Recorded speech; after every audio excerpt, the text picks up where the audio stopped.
Another theme that was very uncomfortable for some people was the fact that there was a lot of emphasis on gods and demons and devils.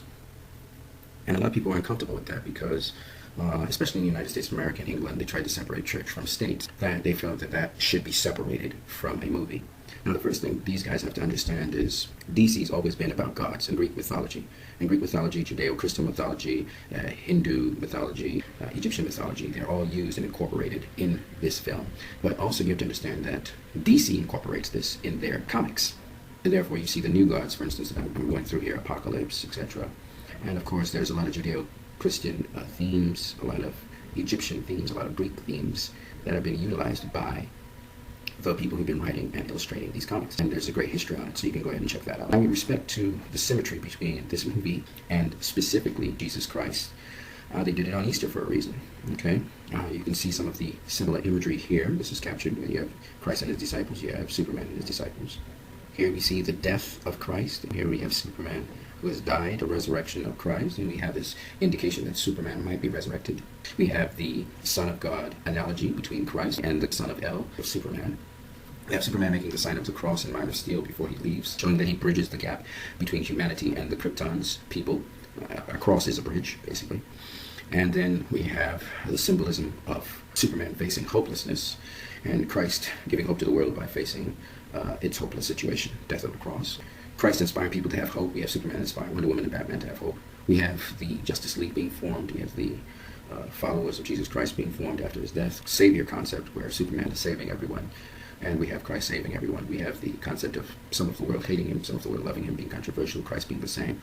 So yes, in terms of Christocentric themes, there's a lot of similarities between the Christ and Superman.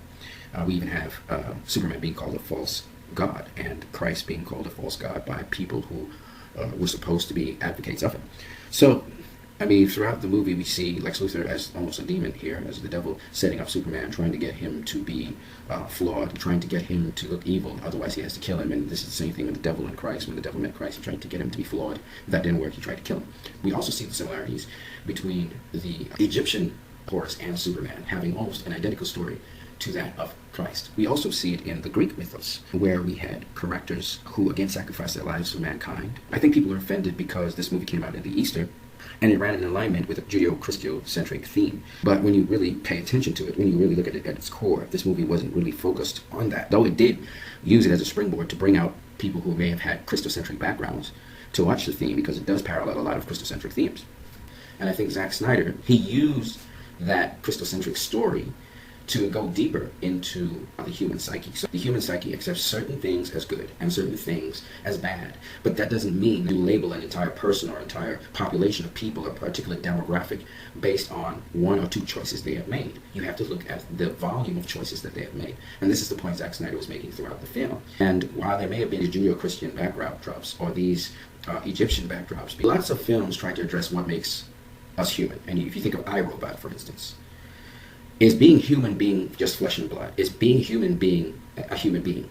And I think this is what is being addressed in this film very subtly, using an alien who's Superman to show his humanity. The themes of gods, why we talk about gods to start with is because these are larger than life things. In the sense of this movie, a god is a mythos. A god is something that people see bigger than it really is, as in the case of Superman, who is seen bigger than, larger than life.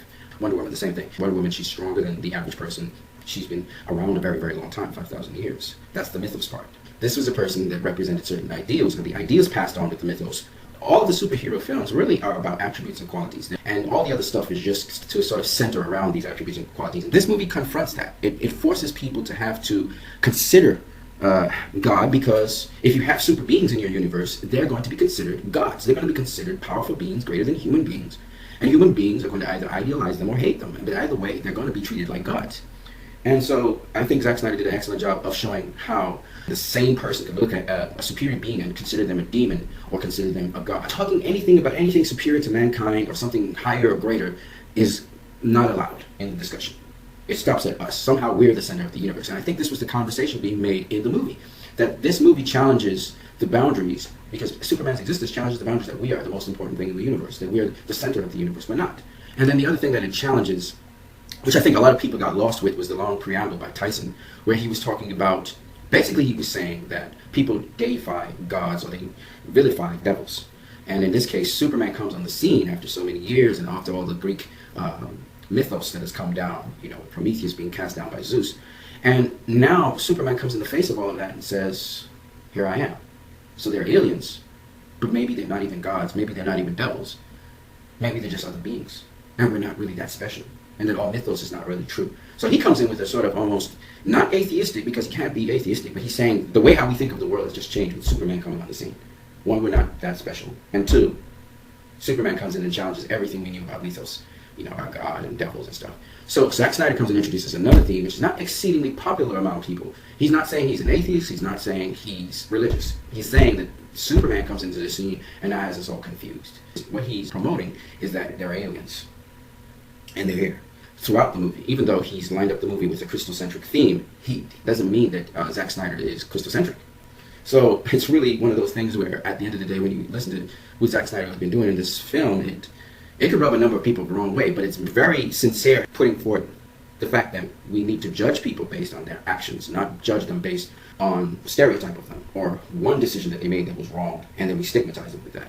So I think that's where Zack Snyder was actually coming from. Whatever your religious background, whatever your preference, whether you're an atheist or whatever, this film is not really about that. It was about choices and decisions and how that influences people, how people influence people as well. So I think that's what it was really all about at the end of the day. So you guys in the discussion below, again, leave your comments. I see not much people are discussing. They're lauding me and making me into a god of some kind. That you seem to be so knowledgeable in this film. I don't want you to identify with me. I want you to present. You discuss also this film. I think it's all about discussion, not just listening to my point of view. I want to hear your point of view on this film. I think Unbreakable was one where it challenged you in terms of seeing characters develop on the screen. I think Zack Snyder, again, in this movie, we'll go into that in a little bit more in another discussion, but he also allows you to see how characters can develop in a film, how they grow, how they mature, how their reasoning and thinking leads them down certain pathways, and I thought that was also excellent, what he did in the superhero. This is a superhero movie, and he's done all of that in the movie.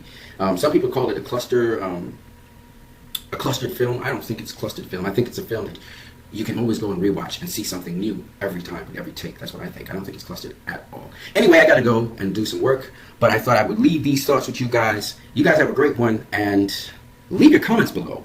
All of this series, this discussion series, leave your comments below. If you got any questions, please leave them below. And yeah, you guys have a great one.